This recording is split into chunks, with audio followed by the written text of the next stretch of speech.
지난 한 주간 올림픽 게임으로 말미암아서 정말 흥분되고 좋은 시간 보냈습니다. 그죠?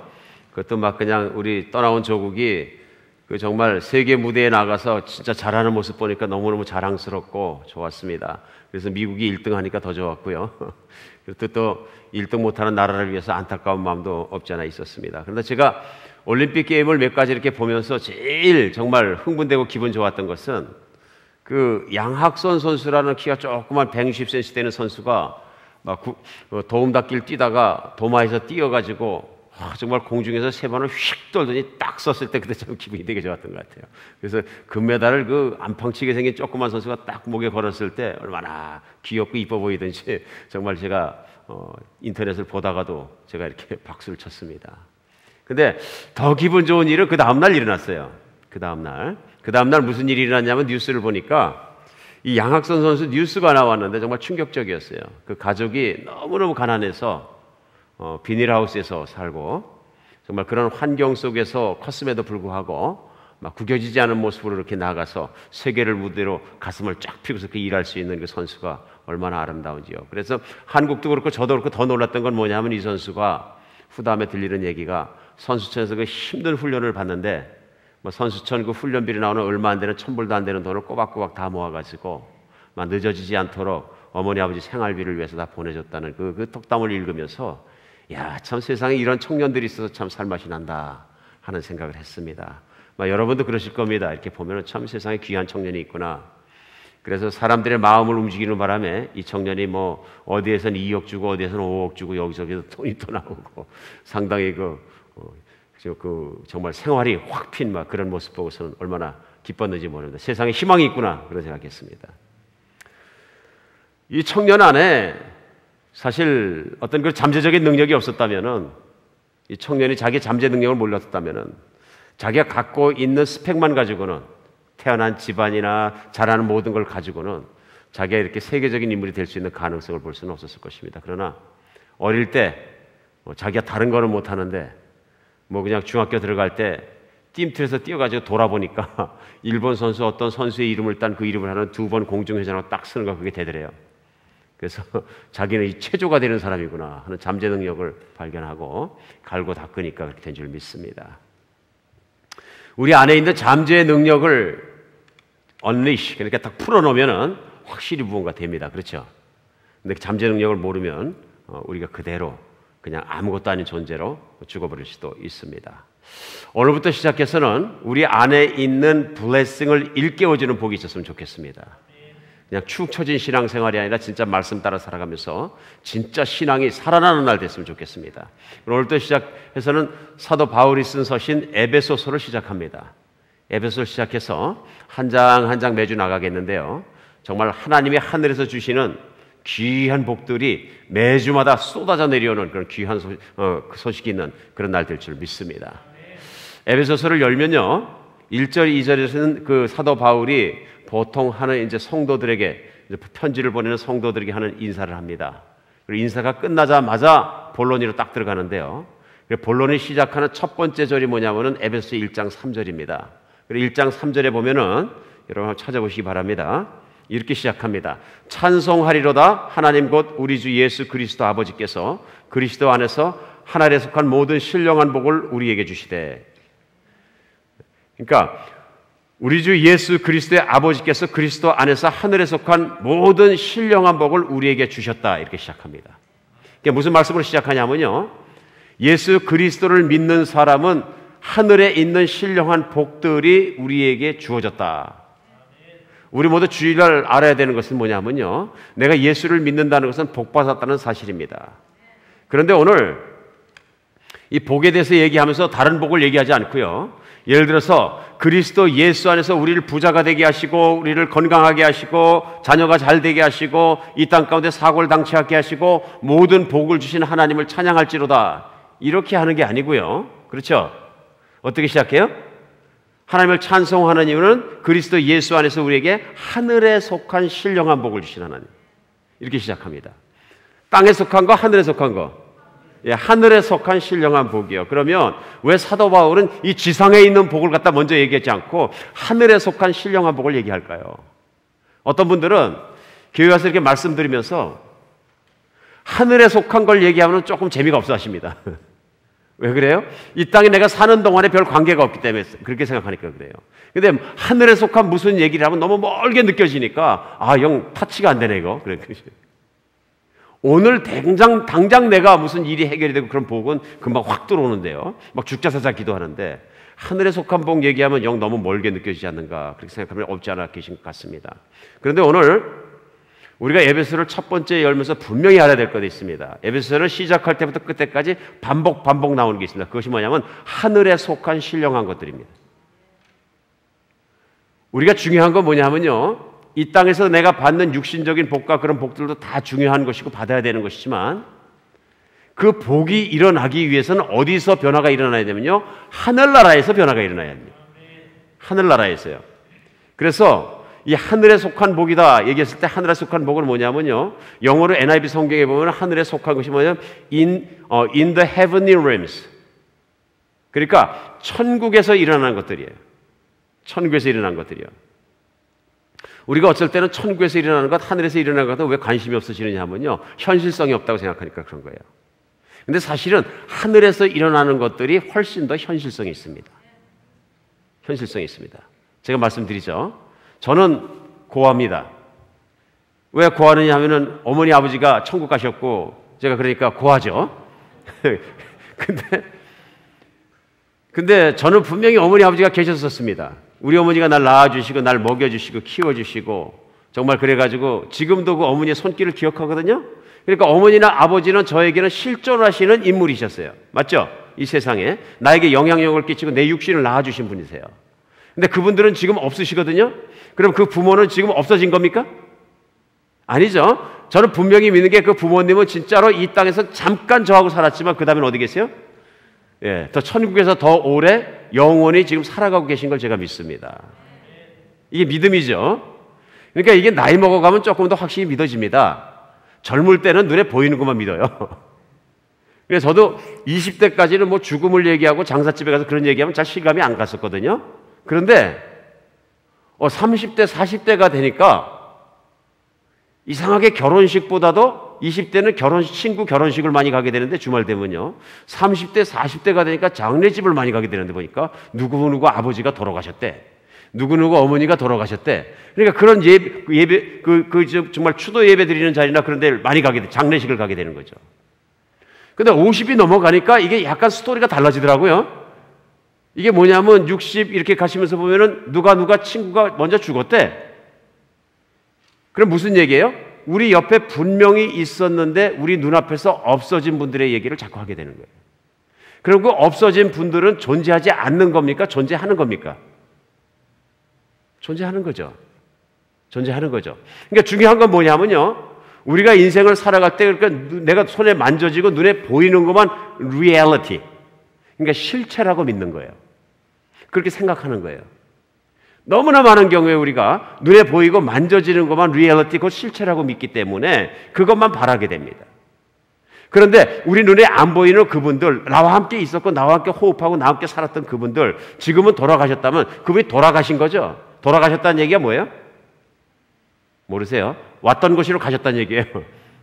참 한국말 기가 막혀요. 아주 신앙적이에요. 이 표현 자체가 돌아가셨다. 그러니까 하나님이 만들어주셨으니까 하나님이 만드신 곳을 가는데 어디로 갔느냐 하면은 잠시 거하는 이 땅이 아니라 영원히 있는 곳을 갔다 이런 얘기입니다. 근데 우리 믿음 안에서 가장 중요한 건 뭐냐면 뭐가 붙잡혀야 되느냐 하면요. 내가 붙잡는 실체는, 리얼리티는 이 땅에 손으로 붙잡고 만지고 눈으로 보는 것만 있는 것이 아니라 보이지 않는 것이 있다는 것이죠. 그렇죠? 눈에 보이지 않는 것은 존재하는 것입니까? 존재 안 하는 것입니까? 눈에 안 보인다고 존재 안 하는 건 아니죠. 그렇죠? 내가 셀러폰을 꺼내서 번호를 누르면 한국에 있는 사람이 여보세요 하고 받잖아요. 그럼 여기서 셀러폰이니까 날아가는 모든 전파의 속도와 모든 게 보입니까? 안 보입니까? 전혀 안 보이죠. 근데 목소리의 실체는 존재합니까? 존재 안 합니까? 존재하는 거죠. 사실은 우리 인생에는 눈에 보이는 것보다 눈에 안 보이는 게 훨씬 많습니다.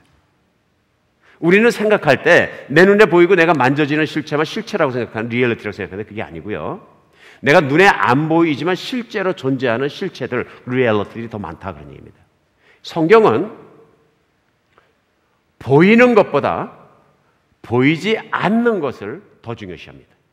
왜 그럴까요? 그 해답이 고린도후서에 있습니다. 고린도후서 4장 18절에 보면요, 이렇게 말씀하세요. 우리가 주목하는 것은 보이는 것이 아니요 보이지 않는 것이니 보이는 것은 잠깐이요 보이지 않는 것은 영원함이라. 그 이유가 뭐예요? 우리가 주목하는 것은, 우리가 정말로 관심을 갖고 생각하는 것은 보이지 않는 것이다, 그런 얘기예요.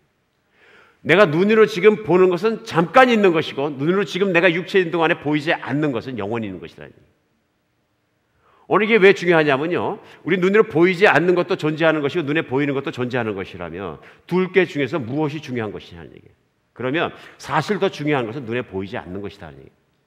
내가 눈에 보이지 않는 것, 곧 하늘에 속한 것들은 영원히 존재하는 것이고, 내가 눈에 보이는 건 내 육신을 포함해서 내가 산과 들과 모든 것은 언젠간 없어질 수 있는, 잠시 있다 없어지는 것이다, 이런 얘기. 그렇기 때문에 성경은 히브리서 11장에서 뭐라 그러시냐면요, 믿음은 바라는 것들의 실상이요 보지 못하는 것들의 증거다 얘기하십니다. 보세요.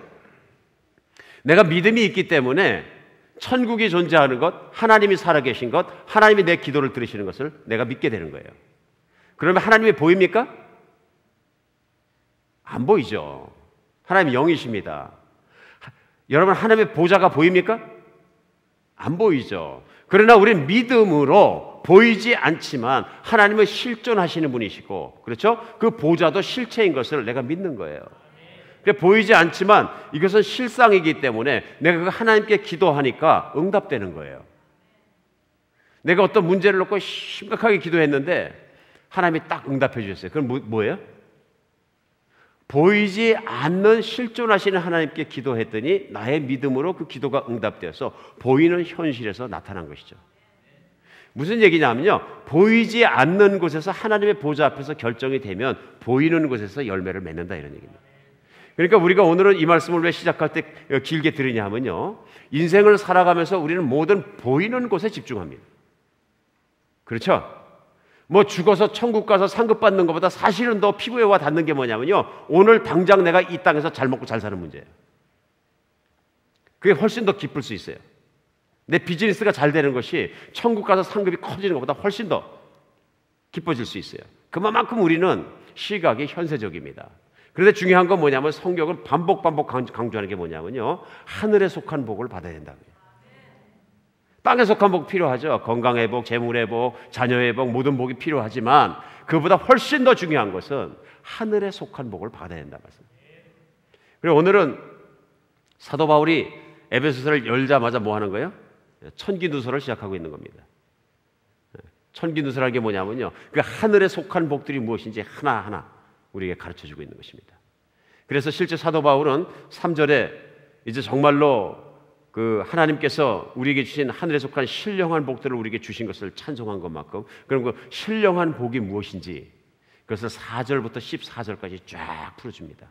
근데 4절부터 14절까지가 성경이 신약성에 쓰여진 히라보로 보면은요, 한 문장이에요.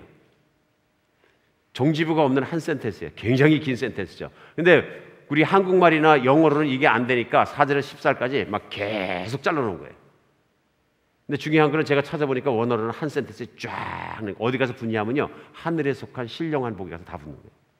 그러니까 그것을 설명하는데 그렇게 많은 것을 합니다. 이게 왜 중요하냐면요, 오늘부터 잘 들으셔야 됩니다.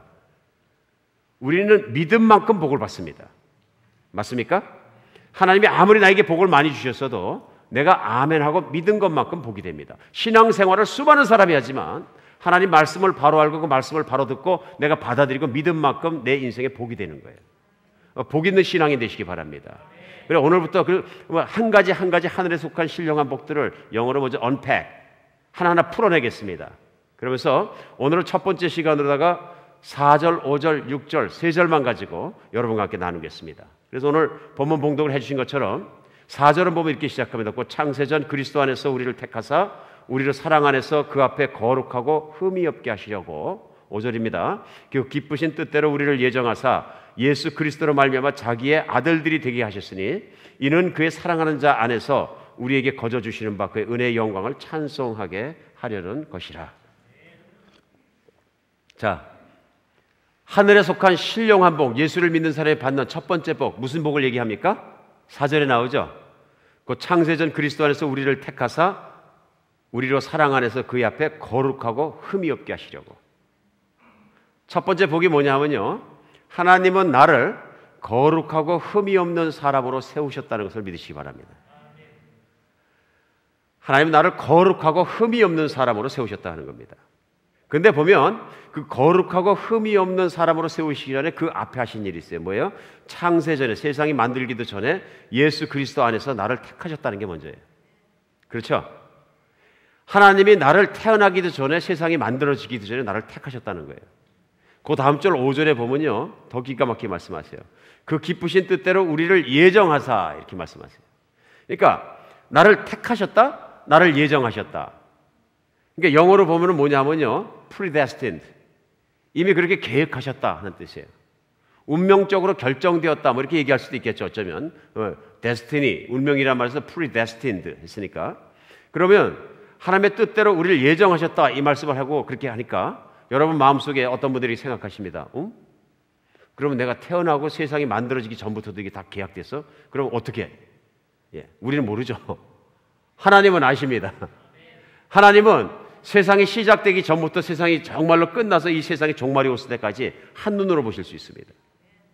하나님만의 능력입니다. 하나님은 한순간에 모든 걸 보실 수 있습니다. 그러므로 아담이 만들어지고 아담이 죄악을 짓는 순간에 21세기에 태어난 나의 모습을 보시고 21세기에 앉아있는 우리 모습을 동시에 보셨다는 얘기입니다. 더 놀라운 것은 예수님의 재림할 시점까지 보실 수 있다는 것입니다. 그것이 하나님의 능력이죠. 창조자의 능력입니다. 그러니까 그 하나님께서 나를 세상이 만들어지기 이전부터 나를 기억하시고 이미 계획하시고 나를 생각하시고 나를 부르시고 거룩하고 흠이 없는 자로 예정하셨다는 겁니다. 이 얘기를 들으니까 어떻게 생각하죠? 그러면 어떻게 된 거야? 그럼 하나님이 모든 걸 다 예정하셨으니까, 계획하셨고 하나님이 끌어가시니까 난 아무것도 안 해도 되네. 내가 결혼한 내 와이프도 하나님이 예정하신 거고, 내 남편도 예정하신 거고, 내 자녀도 예정되어 있고, 내가 사는 곳도 예정되어 있고, 내가 집도 예정되어 있고, 그럼 내가 1년 뒤에 어떤 주에 살 건지, 아니면 한국 살 건지 미국 살 건지 다 예정되어 있네. 오케이. 그럼 뭐 열심히 살아. 그냥 카우치 포테이토 하고 그냥 소파에 누워서 그냥 TV나 보고 그냥 나 하고 싶은 거 하고 놀면은 저절로 되는 거겠네. 이 얘기는 아니죠. 너무 극단적으로 간 거죠. 그러나 오늘 성경은 분명히 뭐라고 말씀하시냐면요, 하나님을, 우리를 하나님의 정말로 거룩하고 흠이 없는 자로 세우시기로 그리스도 예수 안에서 작정하시고 그렇게 예정하셨다, 택하셨다 말씀하십니다. 그렇게 예정론에 대해서 얘기하니까 어떤 분들은 생각하면서 얘기합니다. 아니야, 성경에 보면 꼭 그런 건 아니고 하나님이 그렇게 예정하실지라도 인간이 일을 그렇게 해야, 열심히 살아야 예정하신 대로 되는 거야. 이렇게 믿는, 설명하는 분들이 많이 있습니다. 그 말씀도 일리는 있습니다. 왜냐하면 성경에 보면 마태복음 11장 28절에 보면 예수님이 이렇게 말씀하세요. 수고하고 무거운 짐진 자들아 다 내게로 오라. 내가 너희를 쉬게 하리라. 그러니까 예정론을 극단적으로 믿는 분 안에서는 예정을 하셨으니까 어떻게 생각할 수 있냐면요, 그러면 이거는 이렇게 말씀하실 게 아니라 이렇게 말씀하셔야 되는 건데 어떻게 말씀하셔야 돼요? 수고하고 무거운 짐진 자들은 어차피 다 내게 올 것이다. 너희들이 안 올 수 없느니라. 그렇게 말을 해서 보면 자유의지를 가지고 설명하는 분들의 말이 make sense, 일리가 있을 수 있는 거죠. 그렇죠? 예수님도 아무리 수고하고 짐진 자들 도와주고 싶으셔도 안 오는 사람도 있으니까 오라 하고 계속 권유하시는 것은 자유의지를 사용해서 안 오는 사람들이 있고 하나님은 인간에게 자유의지를 주셨다. 그러니까 이게 참 복잡한 겁니다. 오늘 성경 말씀은 분명히 우리를 예정하셨다 말씀하시고요. 또 어떤 성경 말씀은 우리 인간의 자유의지를 주셨고 그 의지를 가지고 하나님의 뜻을 따라가도록 열심히 살아야 된다 또 말씀하시는 거예요. 그 사이에 부딪히니까 신학교 가면 제일 많이 헷갈리고 제일 많이 싸우는 게 이겁니다. 어느 데나 다 싸웁니다. 그러니까 보통은 패를 가릅니다. 예정론을 믿는 사람들, 인간의 자유의지를 믿는 사람들 패를 나눕니다. 신나게 싸우는 거죠. 자, 이런 딜레마에 빠질 수 있습니다. 이런 딜레마에 빠지면 뭐가 생기냐면 텐션이 생깁니다. 싸움이 생길 수 있습니다. 어떤 한 신학교에서 예정론을 믿는 사람과 자유의지론을 믿는 사람을 갖다가 둘이 나눴대요, 그룹을. 근데 그 중에 한 신학생이 곰곰이 생각해 보니까 나는 이거 성경 말씀이 양쪽 다 말씀하시니까 둘 다 믿는 것 같은데, 그러다 곰곰이 생각해 보니까 예정론적으로 말씀하신 쪽이 훨씬 많은 거예요. 그래서 나는 예정론을 믿어야 되겠다. 그리고 예정론자 있는 쪽으로 갔대요. 그때 예정론자들이 모인 곳에 리더가 물어보더래요. 누가 당신을 이 그룹으로 보냈습니까? 하고 묻더래요. 그래서 뭐 누가 보낸 건 아니고 내가 그렇게 결정해서 이 그룹으로 왔습니다. 그랬더니 당신은 예정론자가 아닙니다. 그렇습니까? 그랬더니 그럼 어떡합니까? 당신은 저쪽 그룹으로 가라. 자유의지 쪽으로. 그래 할 수 없이 자유의지 쪽으로 갔더니 웰컴 형제님. 당신의 의지로 우리 그룹에 가입하기로 결정하신 것을 축하합니다. 그러더래요. 정말 축하합니다. 그래 이 사람이 가만히 생각하니까 아니거든요. 그래 얘기했대. 나는 내 의지로 결정한 게 아니라 저 그룹에서 내쫓아서 일로 왔는데요. 그랬더니 가만히 듣더니 당신은 그럼 자유의지자가 아닙니다. 이 사람 갈 데가 없는데 왔다 갔다 하는 거예요. 오늘 이걸 참 우스갯소리 삼아서 얘기합니다마는 우리 중에는 이런 신학교를 나와서 어떤 교회를 다니시던 분은 예정론을 믿는 훈련을 받으신 분이 있고 어떤 분은 자유의지 훈련을 받으신 양쪽에서 다 오십니다. 근데 중요한 건 뭐냐 하면요. 예정론을 믿던 자유의지를 믿던 어떤 걸 믿던 이단에 속한 건 아니에요. 중요한 건 뭐냐면 하나님이 성경 말씀 안에 예정론도 있고 인간의 자유의지도 주셨다는 사실이에요. 그럼 이것을 두 가지를 어떻게 절충할 것이냐, 이거 두 개가 상충 부딪히는 걸 절충할 것이냐, 레컨사이어 하는 문제는 인간이 할 수 있는 역량을 넘어갔다 하는 얘기입니다. 이 두 가지의 진리가 공존하는데 이 두 가지의 진리를 어떻게 공존시키겠느냐 하는 것은 인간이 파악하고 인간의 두뇌로 할 일이 아니고 누가 하실 일이에요? 하나님이 하실 일이라는 거예요. 하나님은 가끔 하늘에 속한 신령한 복, 하늘에 속한 신령한 진리들은 인간에게 어느 정도의 레벨까지 오픈하시고 어느 정도 레벨은 오픈 안 하신 것들이 많이 있습니다. 그걸 사람이 한 가지의 논리를 가지고서는 모든 걸 다 한 잣대로 뚫으려고 그러니까 극단주의에 빠지는 거죠. 그런 극단주의에 빠지니까 이 좋은 예정론은 굉장히 은혜롭고 좋은 것입니다. 하나님이 우리를 지키시고 하나님 하신다는 하나님의 파워를 느끼게 하는 것인데, 그렇죠? 실제 그런 것이고, 예정론을 너무 강조하니까 어떻게 되냐면요, 전도할 필요 없어. 전도 외에 어차피 구원받을 사람 다 정해져 있는데, 그렇지 않습니까? 이 참 극단적으로 간 거죠. 예. 자유의지론을 극단적으로 믿으면 어떻게 되냐면요, 그냥 이렇게 하나님의 은혜고 예정된 건 믿으면 안 돼. 그 예정이 아니고 우리는 어떻게 되냐면 인간이 노력해야 구원을 받는다. 그러니까 열심히 노력할 때 구원받은 것 같은데 열심히 안 할 때는 구원 안 받은 것 같으니까 마음이 허무해지고 죽는 날까지 불안한 거죠. 내가 구원 받았는지 안 받았는지. 언제 알아요? 그분들한테 여쭤보면 천국 문 앞에 가서 베드로 사도가 인터넷을 쳐갖고 내 이름이 나올 때까지 모른다. 그렇잖아요. 자유의지론의 극단으로 간 케이스예요. 오늘 중요한 건 뭡니까? 그게 아니죠. 성경 말씀을 그대로 받아들이고 그것을 절충하는 문제는 하나님께 맡겨야 되는 거죠. 그래서 J.I. 페이커라는 유명한 신학자가 뭐라고 말씀했냐면요, Let God be wiser than man. 무슨 얘기예요? 하나님으로 하여금 인간보다 더 현명하시다는 걸 인정하자. 하나님이 인간보다 정말로 더 현명하고 모든 일을 하신다는 걸 인정하자. 어떻게 인간이 하나님의 말씀을 모든 걸 다 논리적으로 다 짜서 맞출 수 있느냐, 그런 얘기입니다. 나중에는 억지로 되는 것이죠. 그래 2000년간 부딪혀온 이 문제를 나는 해결했다고 탁 튀어나오는 그 설교자가 있으면 한 번은 생각해 봐야 합니다. 어느 한쪽으로 극단적으로 치우친 것 아닌가 한번 생각해 봐야 한다는 것입니다. 근데 오늘 우리가 예정론을 믿으면, 우리에게 정말로 말씀 그대로를 믿으면 정말로 좋은 것이요, 하나님이 우리를 예정하셨기 때문에 하나님이 나를 태어나기 전부터 나를 아시고 내 이름을 아시고 나를 부르시고 나를 예수를 믿도록 예정하셨다는 걸 믿으시기 바랍니다. 그냥 받아들이는 것입니다. 그럼 인간은 가만히 있어도 되냐? 아닙니다. 그랬기 때문에 하나님은 나를 거룩하고 흠이 없이 불러주셨기 때문에 거룩하고 흠이 없이 살아야 되는 것입니다. 믿으십니까? 오늘 그런데 첫 번째 그 질문이 나올 거예요. 또 내가 거룩하고 흠이 없다고? 자신에게 물어보세요. 여러분 거룩하고 흠이 없으십니까? 갑자기 답답해지시죠? 아니거든요. 그렇죠? 내가 완벽하지 않거든요. 근데 왜 하나님은 하나님의 자녀를 미리 아시고 거룩하고 흠이 없도록 세우시고 그렇게 부르셨다고 그러지. 그럼 난 예수 안 믿는 건가? 나 예수 믿는데 문제가 생기죠. 그러면 제가 질문을 바꾸겠습니다. 하나님, 제가 거룩하고 흠이 없습니까? 여러분, 하나님 금방 뭐라고 하셨어요? 못 들으셨어요? 못 들었으면 안 되는데 다시 한번 여쭤보겠습니다. 하나님, 우리가 거룩하고 흠이 없습니까? 못 들으셨어요? 그럼 제가 하나님 들은 음성을 그대로 제가 전해드리죠. 하나님 뭐라 그러시냐면요, 내가 창세전에 예수 안에서 너를 택해서 너를 사랑 안에서 내 앞에서 거룩하고 흠이 없게 세웠느니라. 대답은 예스예요, 노예요? 예스예요.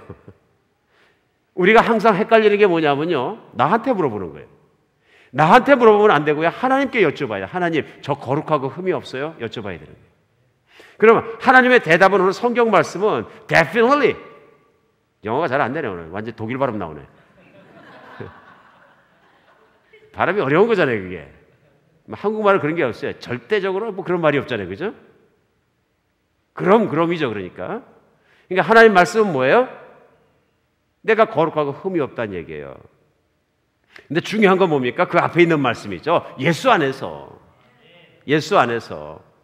하나님은 창세 전부터 나를 생각하시고 사랑하시고 예수를 2000년 전에 이 땅에 보내주시고 예수를 거룩하지 않고 흠이 많은 나를 갖다가 거룩하고 흠이 없는 사람을 되게 하기 위해서 십자가에 못 박아 죽게 하시고 그 예수 안에 믿는 나를 거룩하고 흠이 없는 존재로 예수를 믿는 순간부터 나를 선택하시고 세우신 거죠. 그 말씀이죠.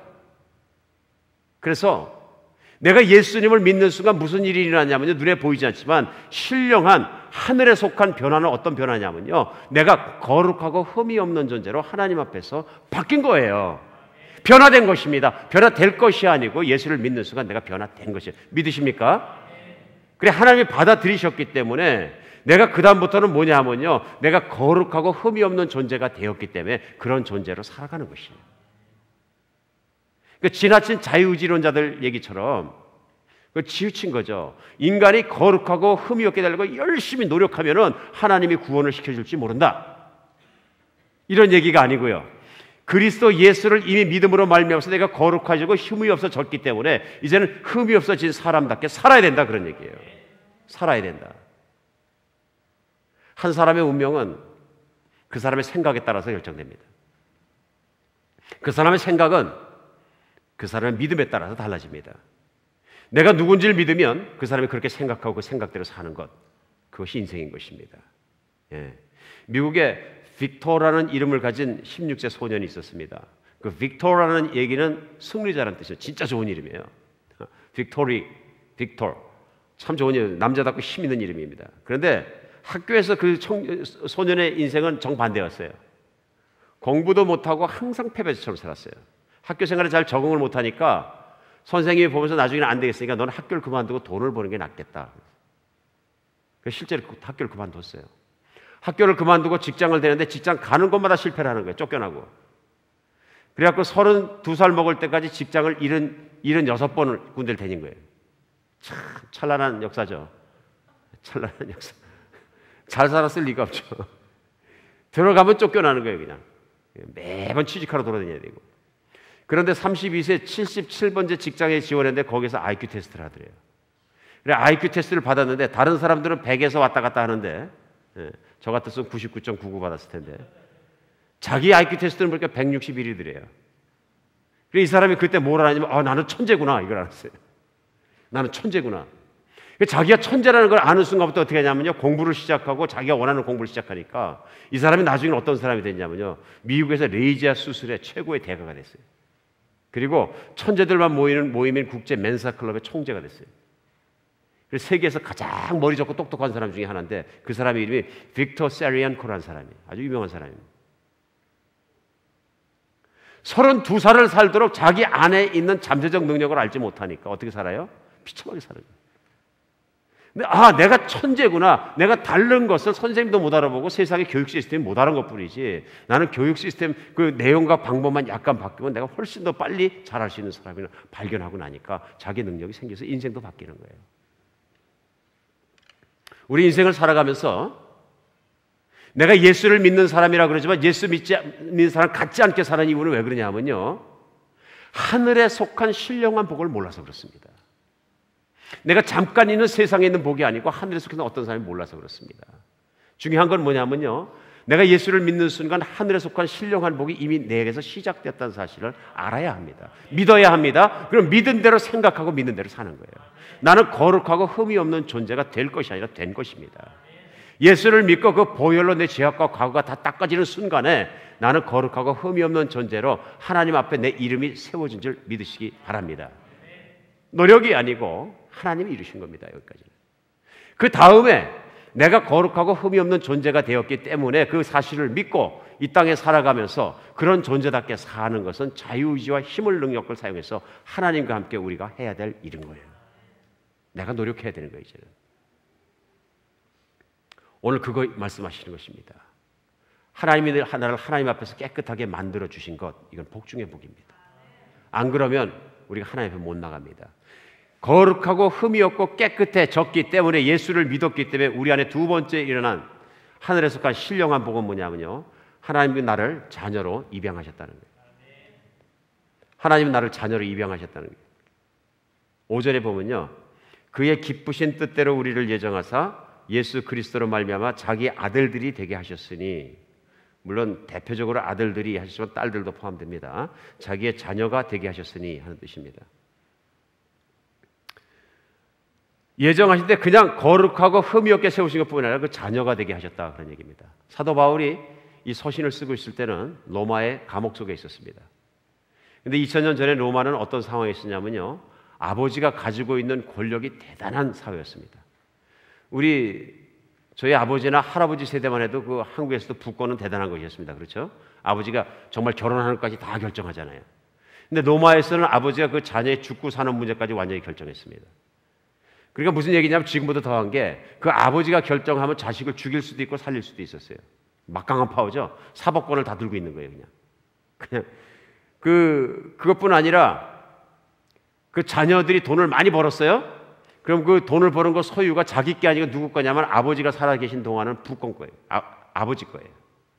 그러니까 누가 어떤 사람에게 큰 돈을 줬어요. 그럼 그 큰 돈이 그 아들에게 줬으면 아들이 그 돈이 되는 것이 아니고 그 아버지 살아있으면 아버지의 돈이 되는 거예요.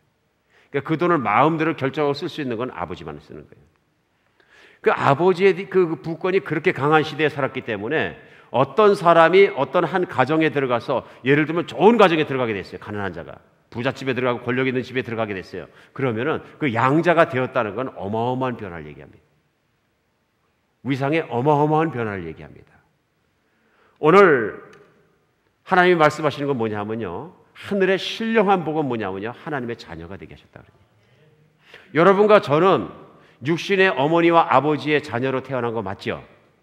우리가 누구의 자녀가 된 거예요? 그래서 아담의 자손이 된 거죠. 아담스 패밀리. 아담 때부터 인류의 한 사람으로 태어나서 아담의 패밀리가 크게 된 거예요. 왜냐하면 우리 족보를 계속 따라 올라가면 어떻게 돼요?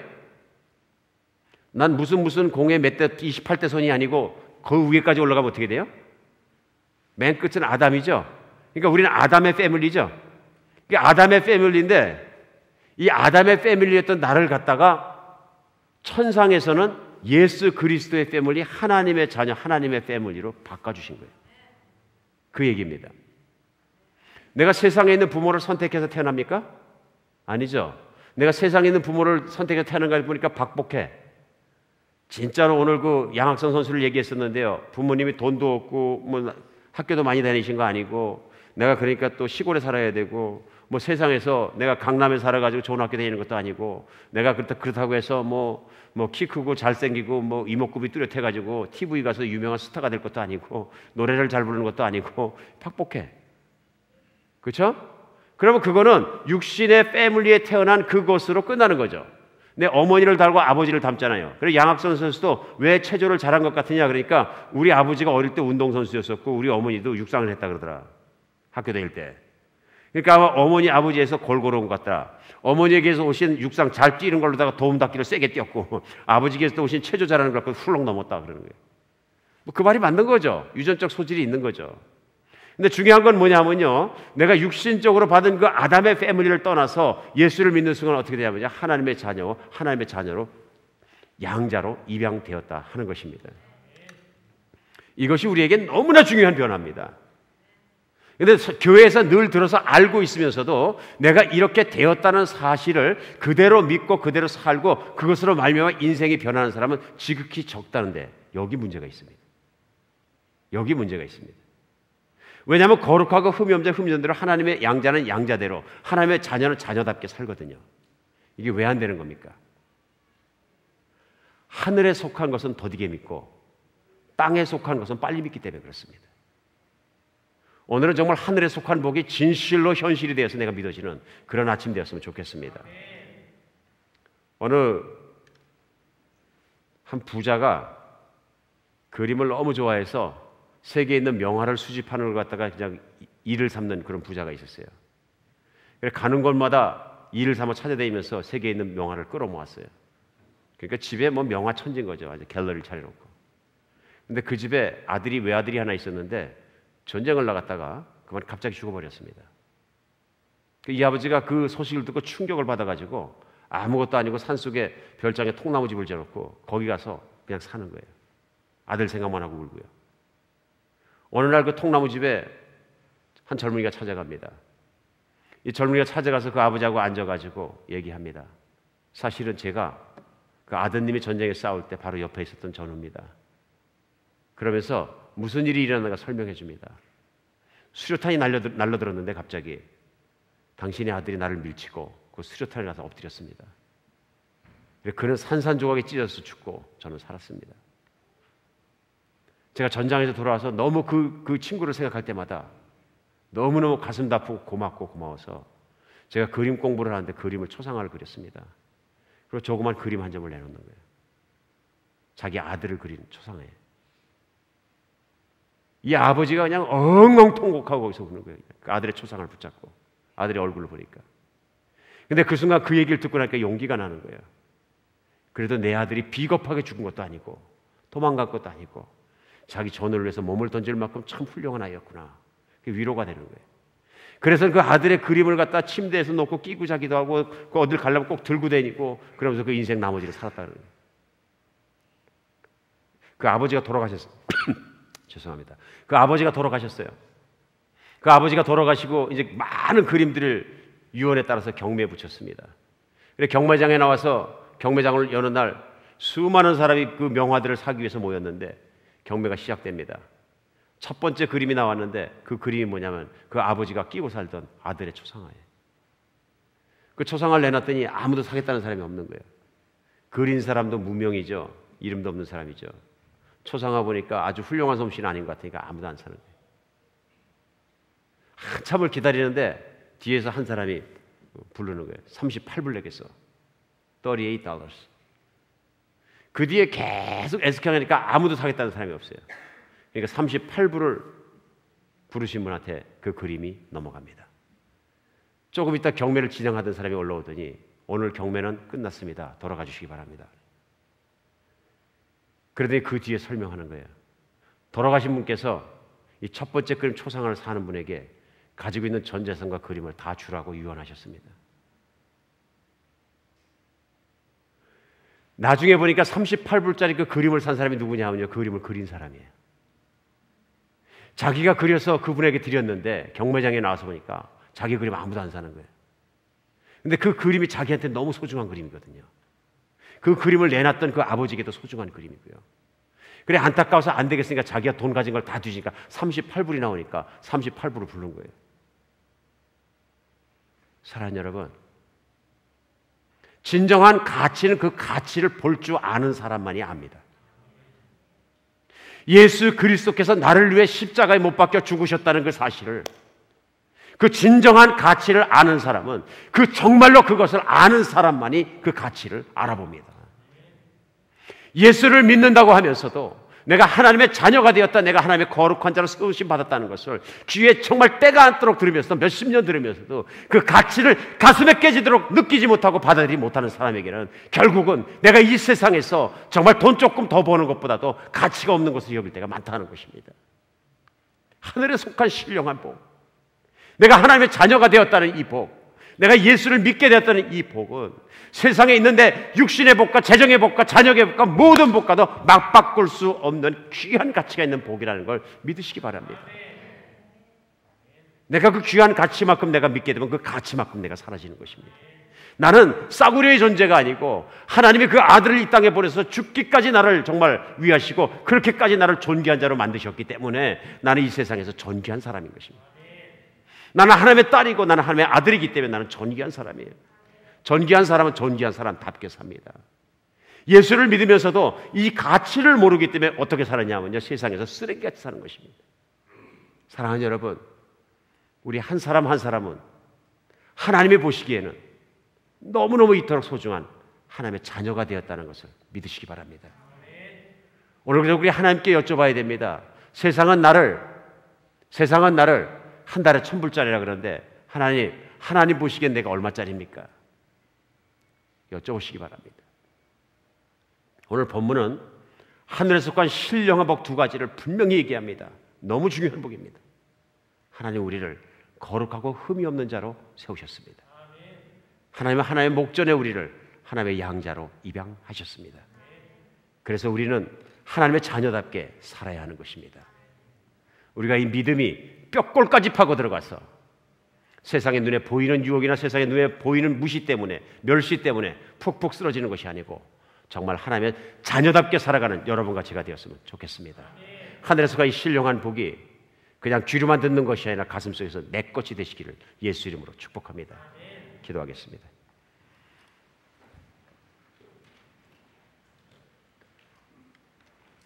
예, 하나님, 저에게 이 아침에 진리 되신 말씀 주신 것 감사합니다. 세상의 모든 것은 없어져도 하나님의 말씀만은 영영이 설이라고 말씀하신 것처럼 저희가 변하지 않는 진리 하나님의 말씀을 붙잡습니다. 맞습니다. 하나님, 정말 예수 그리스도 믿음으로 말미암아 우리가 주님 앞에서 거룩하고 흠이 없는 존재가 되었고 하나님의 자녀가 된 것을 다시 한번 일깨워 주셔서 감사합니다. 잊어버리지 않게 도와주시옵소서. 세상에 눈에 보이는 정말 하찮은 가치 하나 때문에 내가 가지고 있는 내가 얼마나 존귀한 자인가 그거 다 잃어버리고 세상에서 주님의 자녀답지 못하게 살아가는 그런 죄악을 짓지 않도록 도와주시고 하나님 우리가 매일매일 이 세상에서 주님의 자녀답게 승리하게 하여 주시옵소서. 그리스도 예수 이름으로 기도합니다.